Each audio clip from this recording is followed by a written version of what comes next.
Blog Talk Radio.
Ikiganiro cyacu cy'uyu munsi kidasanzwe ku itariki ya 3 kwezi kwa 8 umwaka wa 2020 ni Jean Paul turayishimiye nkaba mbazaniye ikiganiro kidasanzwe kiri buze kwibanda ku magambo Mushikiwabo yavugiye muri interview muri 2015 kwezi kwa 10 hari ku itariki ya 29 niba mbyibuka neza ariko ni mu kwezi kwa 10 2015 hari nyuma gatoya yaho leta y'u Rwanda yari imaze iminsi ikomeje kwigamba ko yishe Colonel Patrick Karegeya ndetse hari n'amaraporo atandukanye yaba Amnesty International yaba Human Rights Watch yaba araya Department of State ya USA akomeza gushinja u Rwanda guhohotera cyangwa se kwirengagiza uburenganzira bwa muntu harimo gukora iyicarubozo gufunga abantu kubera ibitekerezo byabo n'ibindi Mushikiwabo yaje kuvuga amagambo uyu munsi yicuza kuba yarayavuze ariko noneho yifuza ko ayo magambo ashobora kuba yarakwiriye kuba yavanwa kuri interinete kuri murandasi mbere yuko ingoma ya FPR iva ku butegetsi cyangwa se irangira. Kuri we aya ni amagambo yarakwiye kurangirana na kiriya gihe gusa. Ni amagambo yagaragayemo ubwishongozi, amagambo yagaragayemo kwirengagiza koko ibyo birego. Kuvugira leta ntabwo ari ibintu bibi, kuvugira umuryango wari wo wose, ariko iyo hajemo ibyo uburenganzira bwa muntu, ibyo hajemo guhohotera umuntu cyangwa se uburenganzira bw'umuntu, gutwara ubuzima bw'umuntu, Mushikiwabo akihandagaza ntavuge yenda ko ibyo bintu atari byo ahubwo akabijustifia akavuga ko ntacyo bitwaye ndetse birakorwa hirya no hino, akavuga ko leta yari ifite uburenganzira bwo kuvuga ibyo ishaka byose ku mahano yagiye ikora ari abantu yagiye yica isanze hanze cyangwa se abo yahemukiraga ari imbere mu gihugu. Kuvugira leta ntabwo ari cyo turiho twamagana, ariko ni n'igihe banakubaza ibyo bintu ntubihakana ahubwo ukabyemera ndetse ukanavuga ko ari ibikwiriye. Aho niho hari ikibazo kandi si we wenyine gusa. Muri iyi interview iri mu rurimi rw'icyongereza, Sebastian wo muri Deutsche Welle cyangwa se DW yamubajije n'amagambo Kabarebe yavuze avuga ati iyo upfuye nkimbwa na Kongo iyo wemeye kubimbwa ngo upfa nkimbwa. Kabarebe n'undi nawe wifuza ko ayo magambo yarakwiriye kutazibukwa ukundi, ariko kugeza n'uyu munsi Kabarebe aracyavuga nandi kubera ko n'ubundi situation arimo kiriya gihe niyo akirimo. Ndabizi ko bamwe babivuga bavuga bati ni ukugira ngo ndamuke buke bwitwa ejo umugani w'abanyarwanda, ariko atari uko mu by'ukuri yenda ari byo byagombye kuba biri mu mitima yabo, ariko akarenze umunwa akarushya ihamagara. Aya magambo Mushikiwabo yavugiye kuri Deutsche Welle n'umunyamakuru Sebastian tugiye kumva mu kanya namwe mu magambo azicuza ibihe byose. Byakabaye byiza yaba ari uwa nyuma wabivuze. Ntabwo ari kera, uyu munsi hari videwo ya Tito Rutaremara, amagambo yakoreshejwe na Bamporiki Edouard. Ndabivanze ariko ndashaka kuvuga bombi mu buryo butandukanye. Tito Rutaremara avuga ati ntabwo bariya ntitunabazi, ntabwo bigezeho n'abanyamuryango. Ubwo yavugaga nyine abahunze barimo Kayumba, barimo Karegeya, barimo n'abandi Rudasingwa. Ati Rudasingwa ntiyigeze aba FPR inkotanyi, ati ibyo ntiyigeze aba FPR. Ibyo ngibyo yarabizi ko Rudasingwa yari umunyamabanga mukuru wa FPR inkotanyi. None se no mu mercenaire bazanye bamutereka aho ngaho, bazanye mu administrateur nka biriya bya RDB yenda hari se umunyamahanga Rudasingwa aza kuyobora FPR, ayibera umuyobozi na Tito Rutaremara ari umukadire, yaramuhaga amaraporo. Wangize uyu munsi ukavuga ati ntabwo bigeze aba FPR inkotanyi. Sinzi urwo rwenya ashaka kuvuga urwo ari rwo, ariko ni ikikwereka aho abantu bageze. Bariya basaza nibo abana bo mu Rwanda bareberaho urugero, bafatiraho urugero. Nibo bavuga bati kuba umunyamuryango mwiza ni ukuguma uvuga ibi bintu nk'ibi ngibi nibyo bitumye ageze ahangaha, ntarahunga, ntaragira iyo ajya. Ashaje ari senateri, yitaho inkonda kubera Kagame. Nababwiye igihe Tito Rutaremara umugore we yamukoreye surprise, asanga iwe huzuye abantu, yasohotse bya bindi bajya gushushanya abagabo n'abagore ngo bakore surprise umuntu. Ageze mu rugo bakingura umuryango, asanga inzu yuzuye, ati surprise. Tito Rutaremara yarikanze, ntabwo abikunda.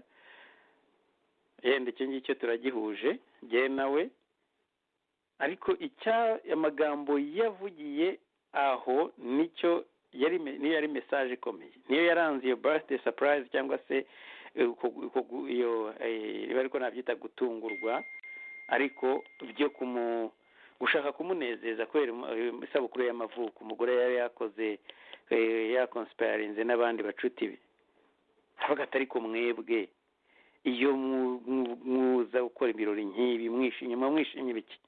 Amagambo yari amukozeho, mwishimye iki bituma mukora ibintu nk'ibi?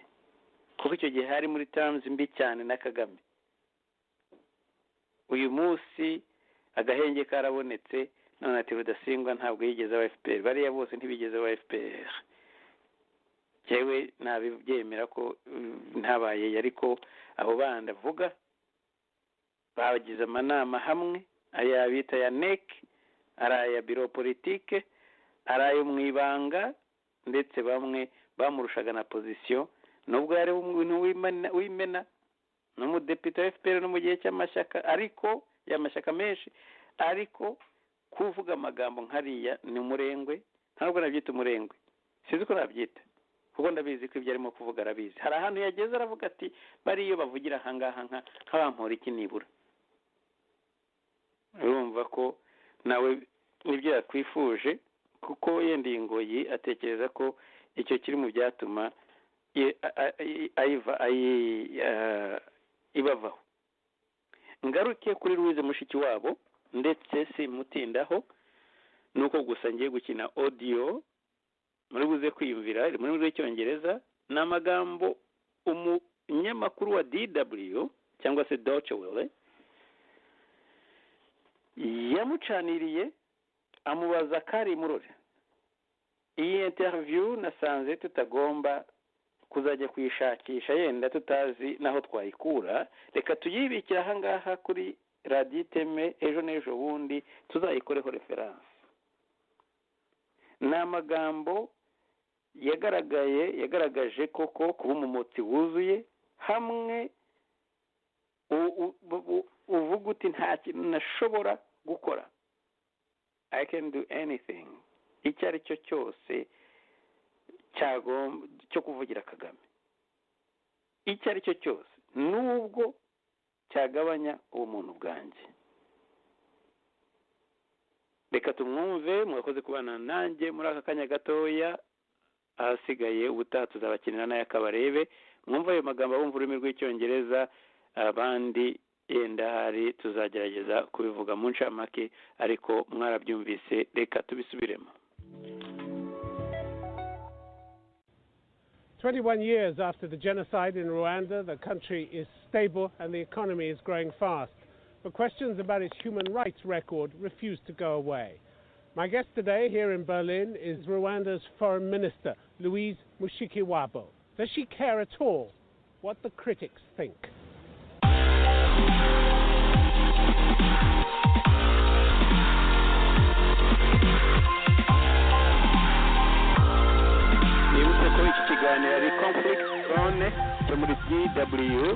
Sebastian. Louise Mushikiwabo, welcome to Conflict Zone. Thank you.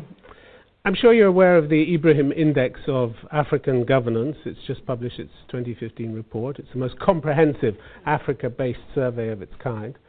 It's complimentary to you on the economy, because your economy has grown very fast, but you get a bad report on human rights. Why is that? In a country that has suffered as much as Rwanda has, why don't you pay more attention to human rights? That's right.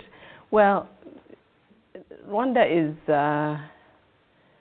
if I can be presumptuous, a difficult country to measure in some of the intangible parts of governance. But I think the best measurement of Rwanda in terms of rights and liberties and governance in general is the results on the ground. It would not make sense for a country coming from where Rwanda has come from to be where it is today without the ownership and the input and the word of the people who are governed. Yes, I understand that, but I mean, when you have an index like this, which is an authoritative document, it cites deteriorating performance on judicial independence. You're rated poorly in the rights subcategory, 39th on the continent. You proud of this? Let me say that we have our own views on indices and different so you don't accept reports. It. This is what you're saying. It's not that we don't accept it, but these measurements have their own purpose, and I think it's important to look at them with a grain of salt because the methodology matters, the context matters, and it's not always captured in these, more Ibrahim and other indices. But my But they're point not saying was, anything that hasn't been said by other human rights groups or indeed by the U.S. State Department, which has made its concerns clear to you on a number of occasions. Sure, but just because somebody says something doesn't make it absolutely right. Yeah, but it's a lot of people saying something, isn't it? There's a lot of people saying the same thing. But there are a lot of more people in Rwanda saying the opposite. So I think my point here is there is no absolute truth on what is happening in terms of the political growth and the governance system in Rwanda, which is a very particular governance truth system. Maybe, Minister, but a lot of the weight of a lot of evidence. Human Rights Watch, which has looked at political freedom in your country, says that opponents and critics inside and outside the country have been killed, attacked, or threatened. Do you recognize that? Dozens of people were reported forcibly disappeared last year. Some reappeared in prison after prolonged incommunicado detention. Others remain victims of forced disappearances. Do you recognize that description of your country? Well, of course I don't. And I think anybody who knows and who's been in Rwanda in the last 2 decades would agree with me. I also don't recognize Human Rights Watch as a measurement of progress. What about the State Department, the U.S. State Department? They don't know anything either. Well, it's not that they don't know anything, but there is a narrative that is created, and that narrative has to be fed. If you look at any of these reports, whether it's Human Rights Watch or the State Department, year in and year out, it's the same report. You could flip the pages, and it looks like well, you could how say Rwanda it's the same was report 10 years because ago you haven't is changed. today. No, I don't think so. And that's what they would say. I don't think so. They're talking about reports of targeted killings, increasing number of reports of disappearances, harassment of civil society groups. It says this trend is reinforcing the wrong lessons for Rwanda, particularly that the country can continue to experience robust growth while repressing its citizens further. I tell you what, if you have the same report of a country that is growing in so many ways and positively, and it doesn't change, I think the problem is on the reporting side. That said, Rwanda You're a very is misunderstood country then, aren't you? We're Because quite so many people are saying this. Absolutely, we're quite The US misunderstood. is saying that, the Commonwealth Human Rights Initiative, human rights groups right across the board are saying this. Look, how can you be so misunderstood by so many people? Because we've made our choices, and our choices are not the ones we are measured on. We are measured according to somebody else's standards. But my point was, if you look at Rwanda reasonably, and you see what has been happening, including and beginning with the political system, we have our own system. So if you measure us against another system or your own views of rights and democracy and so forth, of course we're going to diverge. They're not measuring you against those systems. They're measuring you, for instance, against promises you made at the Universal Periodic Review at the United Nations in 2011. You promised to ensure that journalists aren't harassed or intimidated. You promised to conduct impartial investigations into harassment and intimidation. Promised to respond effectively to requests for information by the Human Rights Committee in 2009 regarding forced disappearances. And we're doing just that. We're coming up in a few days, actually, in about 2 weeks, with our evaluation of the periodic review. So let's see what Rwanda has promised to do and where Rwanda stands when the review comes. We haven't been re-evaluated yet, so let's not make conclusions before we present our conclusions, the latest from the State Department came in May this year. The periodic review is coming up. Yes, not there yet. In a few days' time. So you know what's going to be that said. Hasn't come up yet. You know what's going to be said, because the criticisms aren't going to change overnight from May until November, because it's in November you're going to be reviewed again, isn't it? I'd say let's not decide how Rwanda is doing in terms of its periodic review, because the review is coming up. So that's part of the problem also, is to decide ahead of time. Let's look at facts instead, shall we? The treatment of journalists, for instance. In April, the director of a Christian radio station, Amazing Grace, Cassien Ntamuhanga, he was arrested for allegedly associating with an opposition party and a Hutu rebel group. He was given 25 years in jail. I think the key word in your question is allegedly. Alleging is one thing, and the reality of the situation is another. 25 years in jail. To pick up any of these cases, you would have to go through them very carefully, because again, these cases are used in a way that would have to fit a certain narrative about Rwanda, which, you know, quite frankly, we Rwandans have come to a point where we say we just advance with what we've decided to do as a nation. We keep improving. Rwanda is not a very different country from many other countries. There are problems everywhere, and we improve on those, and we keep moving as a country. We cannot be caught up in a cage of definitions and grading by others. Stanley Gatera, for instance, editor of the independent news website Umusingi, also arrested in April on charges of attempted extortion. He was held only for 6 hours. He received death threats, and he had to flee the country.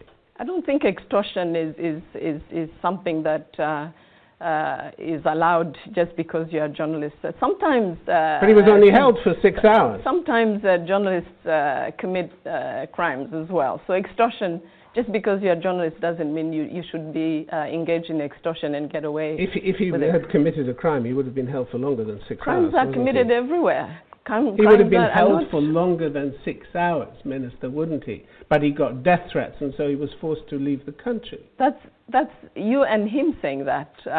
When you say somebody has received death threats, meaning what? Specific. Somebody threatened to kill him. Says who? Where is it? Where is it documented? Says Reporters Without Borders. Maybe that was a way. But you talked to them. But you talked to them. Maybe that was a way for the journalists to get away and be one of these many immigrants coming to Europe. What do you think is the job of Reporters Without Borders? To protect journalists. To look after their rights. It is to produce precisely these kinds of reports. If they don't want to produce critical reports. They would be out of business. That's how they make a living. They'd love to be out of business and go somewhere else. I don't think so. I don't think they want to get rid of their jobs. So what I was saying is, whatever you read from these organizations, you have to be critical, and you have to be looking at the situation that is being talked about. So concerned was the U.S. by the situation in your country that last June, as you know, it made a special protest. As Stephen Feldstein of the State Department said, we expressed deep concern about the arrest and disappearance of dozens of Rwandan citizens and credible reports that individual journalists were being threatened and in some cases directly censored. You don't take that seriously either, do you? No, it's not a question of taking it seriously. It's a question of let's get a fair assessment of the situation. Do you know how many times we in Rwanda are concerned about what's happening in the U.S. and Germany and other places? Sure, and you make your point. And you make your point. We are concerned, but we don't make it a definition. And so do the human rights organizations. We don't make it a definition of the countries. These are problems that are everywhere. So they're telling you that they're disappointed because on the one hand your economy is growing and there's reason to be optimistic in that way. Nothing wrong but on with the human rights area, you're disappointing badly. We don't need to agree on everything as countries. We don't have to agree on everything. Are you going after your political opponents? If they mess up, yes. If they break the law in Rwanda, yes. And outside Rwanda? Politicians are not above the law. If and they go by Rwanda? the law, we don't operate outside Rwanda. We are not responsible for law outside Rwanda. But politicians, self-declared opponents and fugitives are not against the law, are not above the law. Last New Year's Day, January 2014, Colonel Patrick Karegeya, former head of Rwandan intelligence, was killed, was strangled in a hotel room in South Africa. Did your government kill him? No, we didn't, but that's not the point. How do you know? Because there's been an investigation. Unless you know something I don't know, I don't think the Rwandan government has been found guilty of anything. You know, it's one of those many reports that you mentioned earlier. But the point I'm asking you the question. I'm not saying anybody pointed the finger at you. No, you're asking me if the government of Rwanda killed him. But just 2 weeks after, President Kagame spoke about consequences for those who betray Rwanda. Absolutely. What do you think? If you come after my country, I'll come after you. It doesn't mean anything. It's the right of the president or any other leader to state clearly that they will protect. That was a threat. That was a threat. Not, but what if clearly it was? Timed 2 weeks after one of your major former officials had been killed.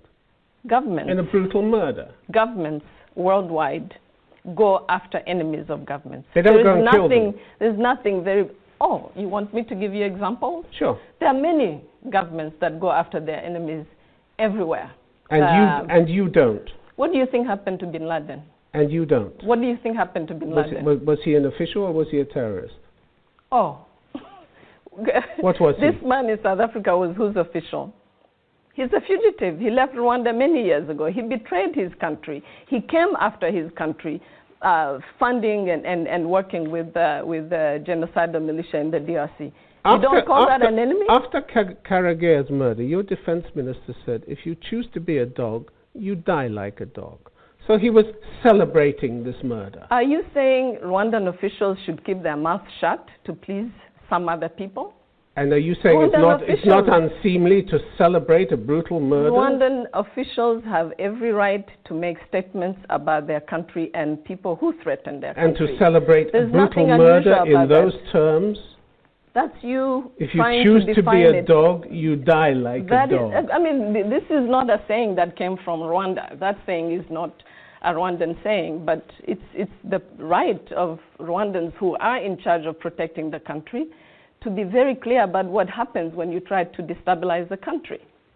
In 2014 also, 3 of your diplomats, as you know, were expelled from South Africa in connection with an armed raid on the Johannesburg home of another exiled Rwandan dissident, Kayumba Nyamwasa. How many allegations are we going to go through? Well, because South Africa's justice minister sent you what he called a stern warning. He said our country will not be used as a springboard to do illegal activities. You know, Rwandan diplomats abide by the highest standards. But when countries have problems, sometimes diplomats become the casualties. So let me just put it that way. South Africa didn't see it that way, did it? It was warning you directly. And there was a warning back. And throwing out 3 of your diplomats. There was a warning back from Rwanda that if you unfairly kick out Rwandan diplomats, we can do the same. It's called reciprocity. What about in 2011 when British police warned 2 Rwandan exiles in the UK? They faced a credible threat to their life from the Rwandan government. It was a specific warning from the British police. The British police has never been wrong, in your opinion? Oh, are you saying they're wrong here? Absolutely. Absolutely. Do you know the case? I know the case very well. I discussed it in London with my counterpart. Do you know what the police letter said? Let me tell you something. I know the letter. I saw the letter. But do you understand how somebody would get hold of supposed murderer, criminal, on a bus, on public transport, and let them go back to the country where they came from, which is what the case was. This man who was supposedly going after some Rwandan exiles in the UK was let go.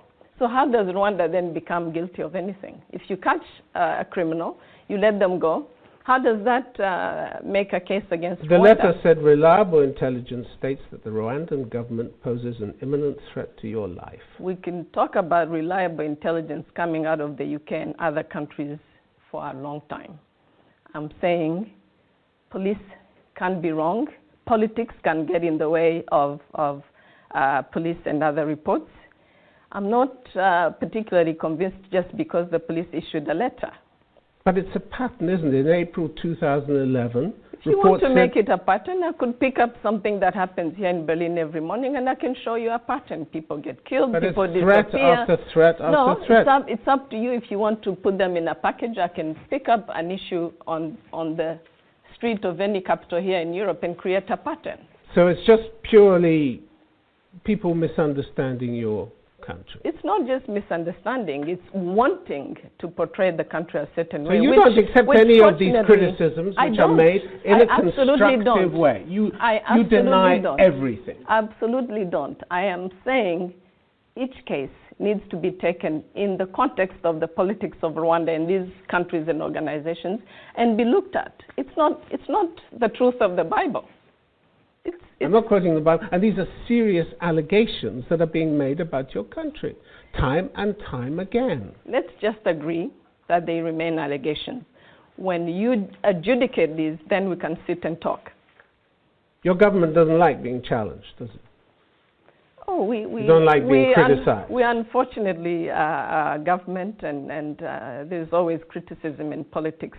What we dispute is that Rwanda should be seen as a different species that acts a certain way. We're a government like any other government. We deal with the same problems as other governments do. And you don't and we want to be looked at fairly. We don't want to be, boxed in a definition and be portrayed as that and accept it. And you don't like international justice much. You don't have much time for the justice? International Criminal Court. You don't have much time for the International Criminal Court. I think you said in a March 2013 interview, it's a political court, and we have never believed in its jurisdiction. Sweeping statement. It's actually worse than that. The International Criminal Court, from its own record of the work that has been done since the Rome Statute was adopted, shows clearly, with no shadow of a doubt,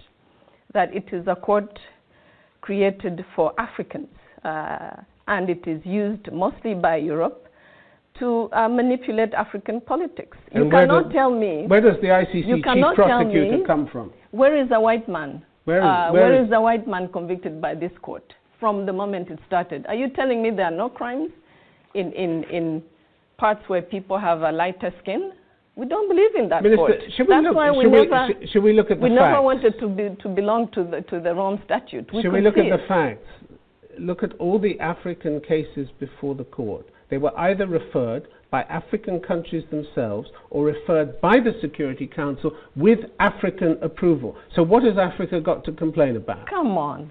What has Africa got to complain about? Africa has to complain about one thing, and that is that the manipulation of international justice by politically powerful countries and institutions is just a reality. By the chief prosecutor who comes from the Gambia, Fatou Bensouda. What does that mean?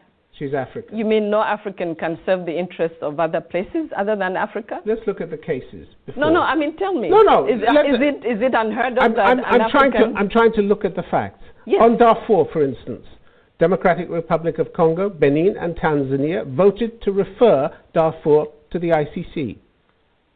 On Libya, South Africa, Gabon and Nigeria voted to have the Security Council refer Libya to the ICC.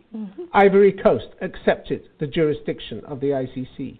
Kenya's President Kibaki and Prime Minister Odinga pledged support to the ICC prosecutor. Mali referred crimes on its own territory to the ICC, and you're saying that all this is anti-Africa, when here are African countries referring their cases directly to the International Criminal Court. You're not going to convince me that African countries... They did this willingly, by the way. That African countries are sitting here with total independence to do what they want.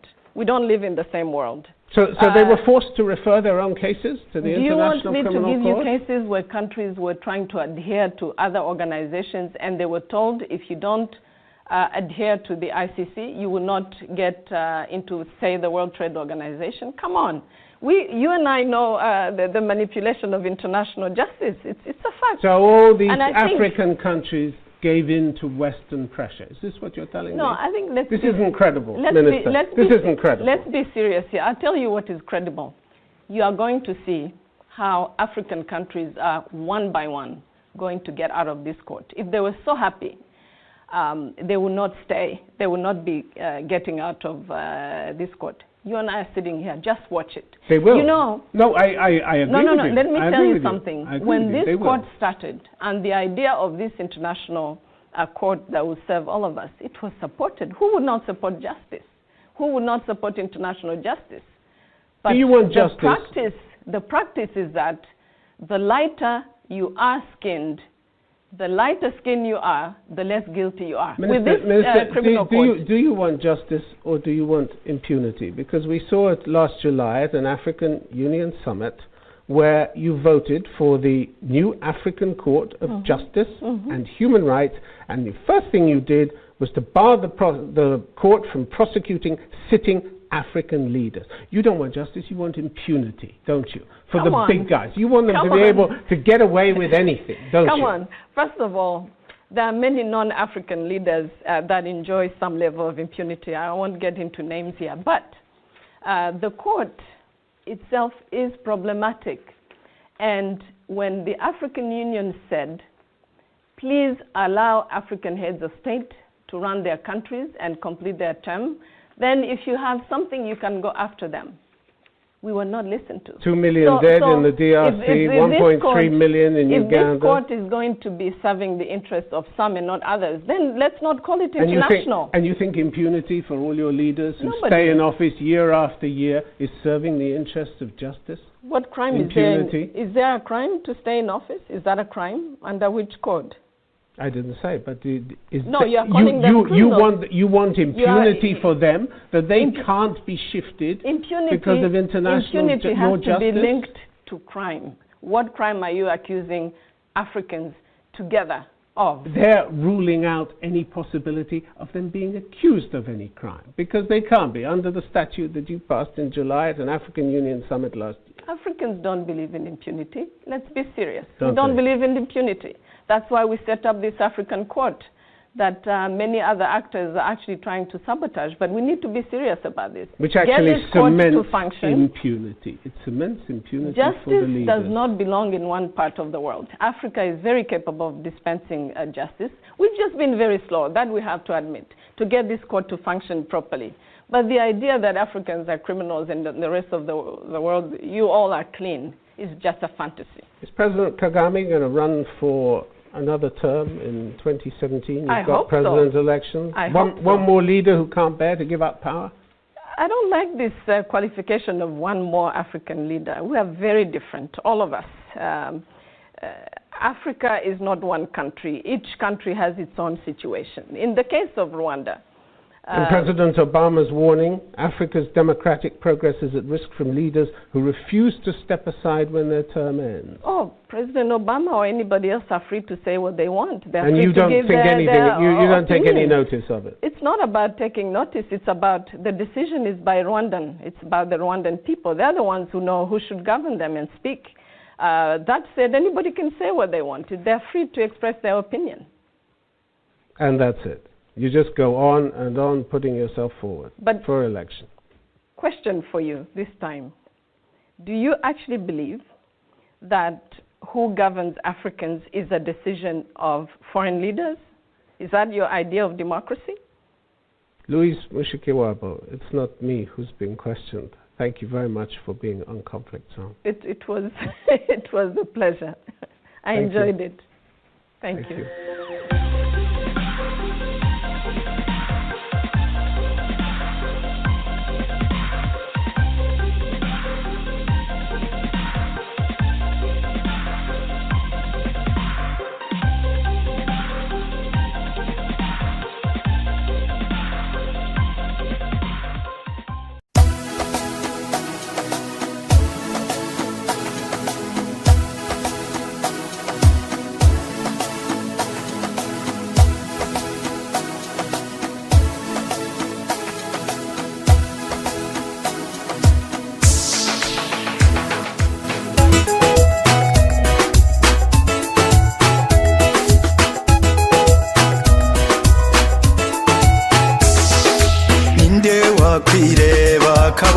kamara ninde wakwirengagiza abo bangana ninde ubona amahari hari inzira nyayo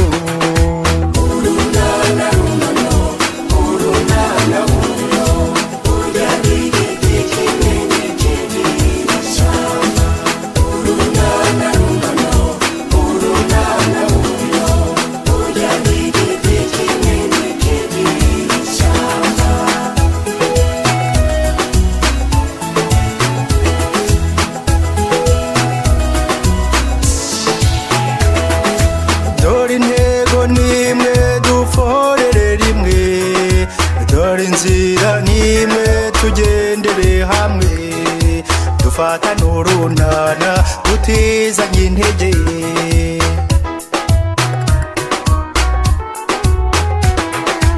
abagiye inama Imana irabasanga dufata n'urunana bizaba umurage abacuruza amoko bayaburira isoko urunana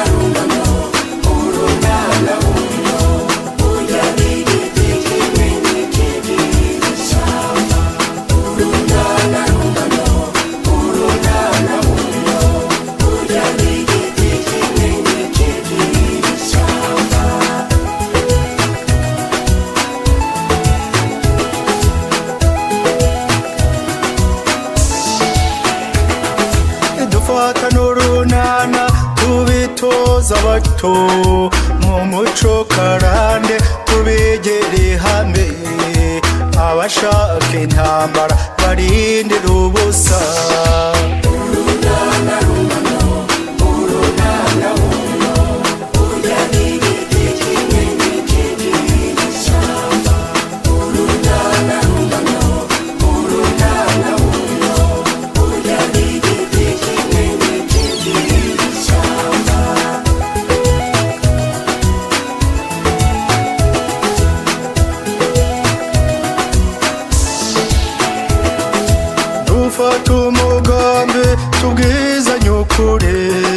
twandika amateka azira ubuhemu tureka amateko tweme kuba umwe